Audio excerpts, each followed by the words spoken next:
안녕하세요. 오펙 진쌤입니다. 진행했던 특강에 대한 Q&A 시간이고요. 첫 번째로 고득점 가이드라인 관련해가지고 많은 학습자분들이 주셨던 질문 토대로 만들어 봤습니다. 시작할게요. 개선이라고 한다면 사실 단수 복수의 개념 정리는 문법적으로는 가능해요. 머리가 똑똑해지는, 머리가 이해는 할 수는 있겠죠. 다만 실제로 그게 개선이 되려면 단수 복수가 많이 쓰인 문장들을 상당히 많이 훈련해보고 써보고 얘기해보는 수밖에는 없어요. 그렇지만 여러분들은 지금 영어 실력을 원하는 게 아니라 오픽 등급을 원하는 거잖아요. 이렇게 합리화를 시키세요, 여러분. 실력은 나중에 향상하고 어차피 여러분들이 선택한 오픽 강사들이 보유하고 있는 암기 문장이 있을 거고 그 암기 문장 안에서는 단수 복수가 틀리지 않은 문장으로 되어 있으니까 그냥 그거를 외워서 사용하시면 돼요. 또한 그거를 사용한 다음에 그래도 내가 뭔가를 얘기하는데 내 실력 문장에서 단수 복수가 틀렸다. 그거는 그냥 신경 쓰지 말자고요. 오픽 교재는 하나인데 되게 많은 사람들이 그거를 구매를 해서 똑같은 스크립트를 다 같이 암기를 하면 안 되겠죠. 그렇기 때문에 스크립트 암기가 아니라 유형별로 주요 표현만 따가지고 암기하는 건 저는 괜찮다고 봐요. 그리고 그 주요 표현들을 암기를 해서 그거를 여러 답변에 그 문장들만 반복 사용하는 것도 괜찮습니다. 단 스크립트 사용은 NO. 채점자들은 바보가 아니거든요.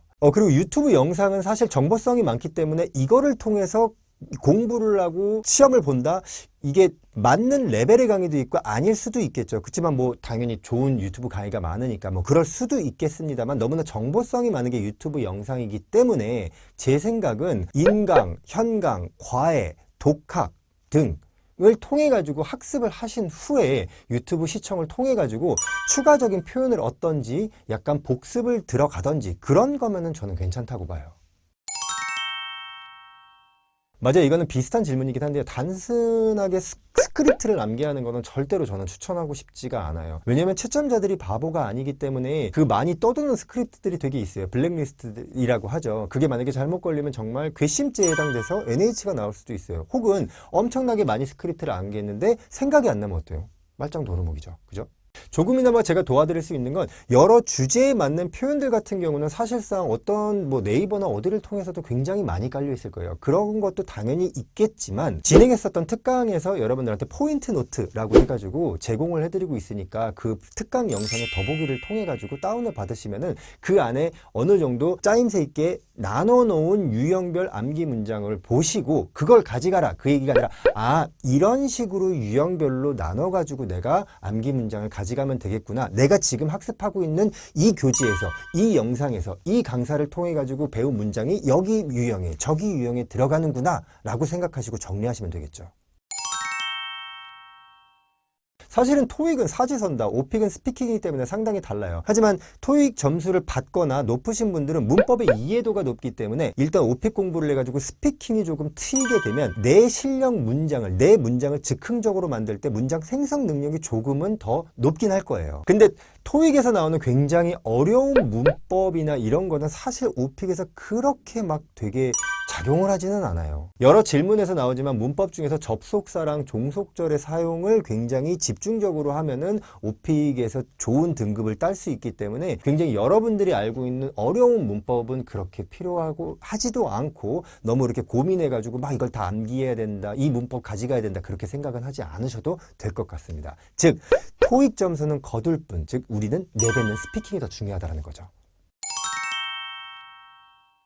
아주 좋은 방법 같아요. 근데 하루에 2개 질문이라고 이렇게 정리를 하는 것보다는 하루에 하나의 유형이라고 가면 어떨까요? 그렇게 해서 하루에 하나의 유형을 가고 그 유형에 5가지의 질문을 가져가는 거예요. 뭐 예를 들어 가지고 오늘 나는 묘사를 하겠다. 그러면 그 묘사의 5가지 질문. 내일은 난 세부묘사 가져가겠다. 모레는 나는 경험을 가져가겠다. 이런 식으로 해서 그 유형별로 공부를 하는 게 훨씬 더 좁혀 나갈 수 있는 방법이에요.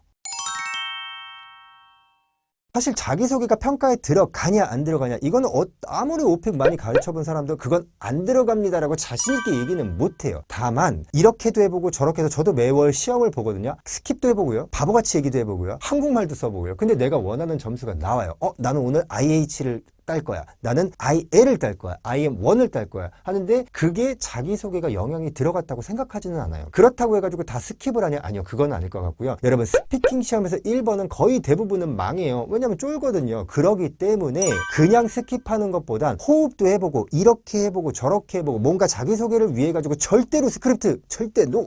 하지 말고 그냥 즉흥적으로 내가 알고 있는 암기 문장을 사용해가지고 즉흥적으로 얘기해보는 연습을 하는 것을 적극 추천드립니다. 왜? 시험의 진짜 시작은 2번부터니까요. 사실 스크립트를 만드는 거는 나쁘지는 않아요. 내가 암기한 문장을 사용해가지고 내 것도 써보고 그거를 암기해보고 좋죠. 그게 100% 완벽한 학습법이기는 해요. 다만 오픽이 한 2문제 정도 나오는 거면 그렇게 해도 돼요. 그렇지만 너무 많아요. 백관서베에서 14개 고르죠. 고르지 않았는데 나오는 돌발 주제가 있죠. 그거 다 준비해가지고서 그거 다 외울 거냐고요. 정말 적게는 20장에서 많게는 100장까지도 암기를 해야 되는데 그럴 자신이 있냐라는 얘기죠. 그렇기 때문에 매번 제가 앵무새처럼 얘기를 하지만 주제별로 그런 식으로 공부하는 거 나쁘지 않아요. 그렇지만 방대한 양을 그렇게 암기할 수 있으면은 오케이. 근데 그렇게 안 된다라고 하면은 나오는 유형별로 공부를 하는 게 훨씬 더 효과적이지 않을까라는 얘기인 거예요. 이제 한국어에 당연히 익숙해져 있으니까 이 한국어의 동사가 당연히 영어에도 접목이 되는 거 아닌가라는 착각에 빠지고 혹은 그렇게 얘기를 했는데 외국인들이 못 알아들을 수가 있어요. 예를 들어서 이런 거예요. 나는 행복한 꿈을 꿨어. 이거를 I dreamed a happy dream or I had a happy dream. 뭐가 맞을까요? 아니면 그는 매일 약을 먹는다라고 하잖아요. 그럼 이시 생각나겠죠. He eats medicine every day or he takes medicine every day. take가 맞겠죠. 근데 이게 맞죠? 저게 맞죠? 하면 아 그게 맞구나 하고 넘어가면은 그냥 머리만 똑똑해지지 이게 바로 이렇게 나오지는 않는다는 얘기예요. 즉 한순간에 변할 수는 없어요, 여러분. 그렇지만 이 적절한 동사에 대해서 너무 답답하시면은 약간 생활동사라고 저는 칭해요. 이게 뭐 맞는 문법적인 표현은 아닙니다만 have, take, get 이렇게 생활할 때 우리가 굉장히 많이 사용하는 동사들이 있으니까 이 세 가지를 조금 집중적으로 공부를 해보시는 건 어떨까요? 요것도 저희는 이 have, take, get을 통해 가지고 요 세 개만 해서 영상도 찍을 거니까 그때 한번 여러분들이 보시면서 좀 다양하게 습득을 하시면 괜찮을 것 같습니다.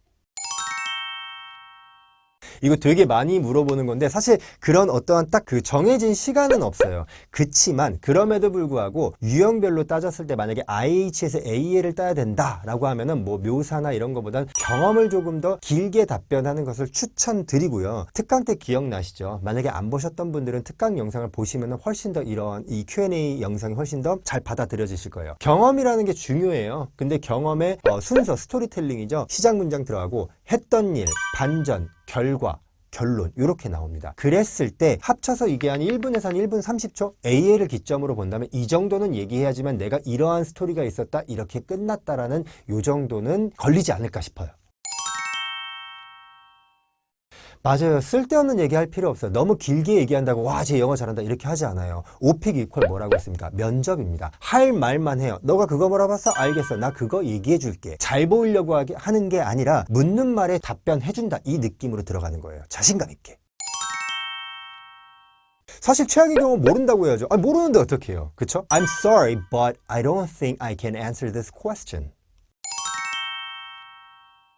굳이 사실 단어 공부를 할 필요가 있을까요? 이게 토익이나 토플이 아닌데. 다만 만약에 필요하다고 느끼신다면 그냥 막 오픽에서 필요한 단어 뭐 공원할 때는 이런 단어 쓰세요. 이 필요 없어요. 그거 뭐 외운다고 생각날 것 같아요. 생각도 안 나요. 그치만 그거보다는요. 여러분들 말을 하는 것도 중요하지만 듣는 게 더 중요해요. 그렇기 때문에 부여받은 질문들 안에 있는 키워드 단어들 그 단어들 공부하는 거는 괜찮을 것 같아요. 단어도 중요하지만 매번 얘기하지만 문법에서 종속절의 사용이 중요하고 여기에 집중을 하면 될 것 같아요. 명사절, 형용사절, 부사절 이렇게 세 가지예요. 명사절 I heard that you are kind. 형용사절 She's the girl that I want to date. 부사절 When I arrived, it started to rain. 경험을 말하는 거고요. 이건 특강 때 물어보셨던 분이 제가 생각이 나는데요. 그 구도, 그 스토리텔링의 라인을 생각을 하세요. 시작 문장, 했던 일, 반전, 결과, 결론이죠. 맞아요. 서두에 얘기를 꺼내는 게 맞냐라는 말이 제가 이 얘기를 이렇게 틀어서 얘기할게요. 그 서두를 했던 일로 볼게요. 했던 일에 누가 언제 어디서 나는 가서 무엇을 했다. 육하 원칙을 사용해가지고 하는 거 했던 일에 다 집어넣는다는 얘기예요. 근데 그러면 매번 모든 경험마다 이 했던 일을 내가 스크립트를 다 작성을 해야 될까요? 아니요. 절대 그럴 필요 없고요. 알려드렸던 묘사나 롤플레이나 다른 유형의 것들의 여러 문장들이 있어요. 그 문장들을 다 취합을 해요. 취합해서 요거 내가 암기한 거 여기다 갖다 집어넣을 수 있겠다 하고 갖다 집어넣는 거예요. 뭐만 바꿔서? 시제만 바꿔서 들어갑니다. 알겠죠? 그렇게 해서 그 했던 일의 비중을 경험 답변 100% 중에서 한 50% 정도 비중을 차지하면은 좋은 스토리텔링으로 이어질 것 같습니다. 이런 문제들이 되게 짜증나는 거예요. 하나의 토픽이 나왔는데 하나의 덩어리로 나온다라고 했어요. 뭐 묘사, 경험 이런 식으로 나오는 경우가 있잖아요. 예를 들어서 공원이 나왔어요. 공원을 묘사하고 그 뒤에 경험이 나오는데 첫 번째 경험에 최초에 공원 갔을 때 경험 얘기해봐. 다 얘기를 했는데 두 번째에 그럼 인상 깊었던 공원 경험 얘기해봐. 짜증나겠죠. 둘 다 똑같은 애들인데, 그죠? 만약에 여기선 이런 일, 저기선 이런 일, 내가 생각했던 경험의 종류들이 되게 많아요. 근데 최초 했었던 경험에 내가 뭐 공원에 갔는데 다쳐서 뭐 병원에 갔어. 뭐 이런 얘기를 썼는데 두 번째 경험, 인상 깊었던 경험에서도 다른 게 생각이 안 나는 거예요. 그럼 어떻게 해요? 똑같이 써야죠. 다만 유사하게 똑같이 뭐 다쳐서 병원에 갔다라고 할 수도 있고 다쳐서 집에 갔다라고 할 수도 있고 그건 다른 얘기예요. 유사할 뿐이죠. 다만 앞에 이 다쳐서 병원 갔다라는 걸 만약에 여러분들이 스크립트를 써가지고 그걸 싸그리다 암기를 해서 얘기를 했다라면 그 뒤에 들어가는 것도 여러분들이 진짜 로봇가 아니기 때문에 동일한 순서로 나올 수밖에 없어요. 그거 뭐 키워드만 바꿔서 얘기한다라고 그 채점자가 모를 것 같아요. 다 알고 있어요. 그렇기 때문에 스크립트를 다시 재탕해서 사용하는 거는 저는 절대로 안 된다고 봅니다. 하지만 유사하게 답변하시는 거는 괜찮다라는 거. 이 질문 되게 많아요. 뭐 물론 당연히 문법 중요하죠. 뭐 수동태, 완료 시제, 뭐 분사구문, 동명사, 투부정사 굉장히 중요해요. 근데 어렵죠. 여러분들이 머리로는 알지만 입 밖으로 안 나온다고요. 그럼 어떻게 쓰겠어요? 머리로만 알지. 그러기 때문에 어렵지만 사용해야 되는 문장들은요. 여러분들이 선택한 강사나 아니면 영상이나 거기에서 제공받은 암기 문장으로 퉁치는 수밖에 없어요. 근데 여러분들이 사용할 수 있는, 손쉽게 사용할 수 있는 접속사 그리고 종속절 되게 많이 얘기하잖아요. 이거에 대한 사용은 당연히 들어가고 제가 생각했을 때 이게 가장 중요한 문법이라고 봅니다. 왜? 스토리를 이어주는 접속사기 때문에 또 스토리의 MSG 역할을 해주는 종속절이기 때문이죠. 사실 확실치는 않아요. 근데 한두 문제 스킵한다고 해가지고서는 뭐 IH를 못 단다, AA를 못 단다 그렇지는 않아요. 다만 이거는 나머지 문제를 탄탄하게 답변했다라는 가정하에겠죠. 즉 너무 모르면은요 막 꾸역꾸역 얘기하려고 그러지 말고요. 어쩔 수 없어요. 스킵해야 됩니다. 다만 잘하는 문제에 우리는 목숨을 건다라는 거죠. 저는 사실 전화영어 도움 많이 된다고 봐요. 물론 화상영어도 도움이 되지만 화상영어는 조금 많이 준비하는 게 많잖아요. 물론 이건 되게 주관적인 거예요. 전화영어는 언제든지 받을 수 있고 근데 이 전화영어나 화상영어를 만약에 둘 다 괜찮아요. 그치만 준비 과정이 되게 중요할 것 같아요. 그냥 유명한 업체다, 유명한 선생이다 이렇다고 해가지고서는 그 사람이 본인한테 도움을 주냐? 생활영어는 도움을 주겠죠. 근데 오픽이잖아요. 오픽을 도움을 받기 위해서는 내가 지금 공부하고 있는 오픽의 컨텐츠를 주고 내가 원하는 부분을 고쳐달라고 얘기를 하고 그게 만약에 영어로 전달이 안 되면 그 업체한테 아니면 그걸 소개시켜준 주선자한테 꼭 그 가이드를 전달을 해줘야 돼요. 그리고 나서 10분이 됐든 20분이 됐든 그 전화나 화상의 영어가 끝난 후에는 내 핸드폰에 혹은 뭐 화상으로 하게 되면은 뭐 모르겠어요. 뭐 이메일로나 내가 잘못 얘기했던 문장의 수정본을 카톡이나 문자나 이메일로 받아야 된다라는 거예요. 그래서 매일매일 10분 전화나 화상 영어를 했으면 그 정도 조금씩 향상이 있어야 된다라는 거예요. 생활 영어는 여러분들 굉장히 오랜 시간이 지나야지만 향상이 되지만 오픽은 우리 그럴 시간 없습니다. 단기간에 해야 되기 때문에 그런 식으로 전화 영어나 화상 영어도 전략적으로 준비하세요. 즉 결론은 전화 영어 전 도움 된다고 생각합니다. 괜찮아요. 만족도 당연히 높일 수 있어요. 근데 그렇게 스크립트 하나하나마다 그렇게 만드신다면은 그거 다 본인께 되기 때문에 만족감은 있겠지만 그거 다 준비할 수 있겠어요? 즉 암기할 수 있겠냐는 말이에요. 즉 가능은 하지만 주제별로 막 어떠한 스크립트를 만들지 말고 어떤 유형별로 혹은 내가 항상 자주 쓰는 한국어 표현들 있잖아요. 그런 표현들을 번역기로 돌려가지고 한 10개 정도 문장을 무기문장으로 만들어놔서 여러 답변에 이거 쓰고 저거 쓰고 하는 거는 어떨까요? 저는 그게 훨씬 더 나을 것 같아요. 스크립트보다는. 너무 여러분 원어민처럼 보이려고 애쓰지 않아도 돼요. 뭐 그냥 여러분들 진짜 친한 친구랑 집 앞에 그냥 커피숍 가가지고 쓰레빠 끌고 찔찔찔 가가지고 걔네들이랑 앉아가지고 되게 짧은 문장을 접속사 하나하나 섞어가지고 좀 길게 만들어준다 생각하면 되고 슬랭 필요 없어요. 그리고 추임새라는 거는요 원어민스러워 보이기 위해 가지고 쓰는 게 아니에요. 추임새는 내가 생각이 안 날 때 쓰는 거예요. 그렇기 때문에 추임새도요 여러 가지 뭐 되게 많을 거예요. 그렇지만 제가 아는 추임새는 3개밖에 없고요. 제가 영어 할 때도 3개밖에 없어요. you know, I mean. 이 3개면 충분합니다. 오케이? 이 부분도 되게 많이 질문한 건데 이게 되게 진지하게 많이들 물어보시거든요. 답변 드릴게요. 둘 중에 고른다면 저는 당연히 첫 번째예요. 틀려도 상관없어요. 하지만 그렇게 빠를 필요도 없어요. 다만 끊어 읽는다 생각을 하셨으면 좋겠어요. 예를 들어 드릴게요. 이런 문장을 여러분들이 얘기한다고 쳐요. 해변에 갔어요. 있잖아요. 날씨가 좋았어요. 이거를 여러분들이 조금 틀린 영어로 얘기했어요. I went to beach. You know, the weather? Sunny. It was sunny. 이렇게 얘기했다. 쌤, 이거 얘기했는데 문법적으로 틀렸는데 나 이거 틀렸을까요? 천천히 얘기해가지고 고민 끝에 the weather was sunny or it was sunny.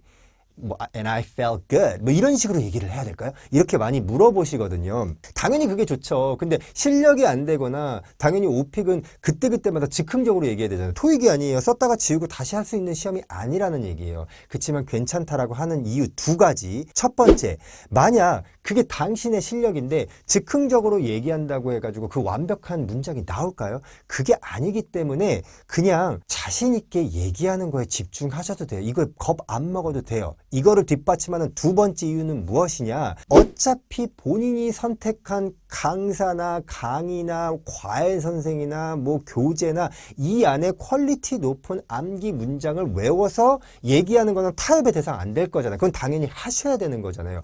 그걸로 이미 먹고 들어갈 거기 때문에 그 얘기한 거를 서포트하는 조금 문법 틀린 문장이 들어가도 상관이 없다라는 거예요. 다만 이거를 그냥 또박또박 얘기하는 게 아니라 진짜 원어민스럽게 얘기하는 거. 아까 뭐 슬랭 추임새 필요 없어요. 그냥 얘기하는 거 끊어가지고 얘기하는 거예요. I went to the beach잖아요. 근데 I went까지밖에 생각이 안 나요. 그러면은 I went까지 얘기하고 to the beach가 full sentence잖아요. to the beach는 한 큐에 간다고 생각을 하세요. 예를 들어 드릴게요. I went to the beach 이게 아니라 I went까지 했는데 생각이 안 나요. 그러면 I went to the beach 이런 식인 거죠. 하나 더 예를 들어 드릴게요. There is a pen on the desk. 책상 위에는 펜이 있다죠. 근데 there is까지만 생각이 나요. A pen on the desk 내가 알아. 근데 there is에 막혔어요. 그러면 there is 생각해요. 그 후에 a pen on the desk는 한 큐에 가준다고 끊어 읽는다고 생각하는 거예요. There is a pen on the desk. 이렇게 여기에 desk 이렇게 안 해도 된다는 거예요. 이러한 끊어 읽기를 먼저 하는 게 이 훈련을 하는 게 좋은 발음, 고득점 표현 이거보다도 훨씬 더 괜찮다라는 겁니다. 자, 오늘은 이렇게 고득점 가이드라인에 대한 Q&A 들어갔고 다음 시간에는 백그라운드 서베이 요령이나 이런 부분에 대한 Q&A 들어가 보도록 할게요. 수고 많으셨습니다. 감사합니다.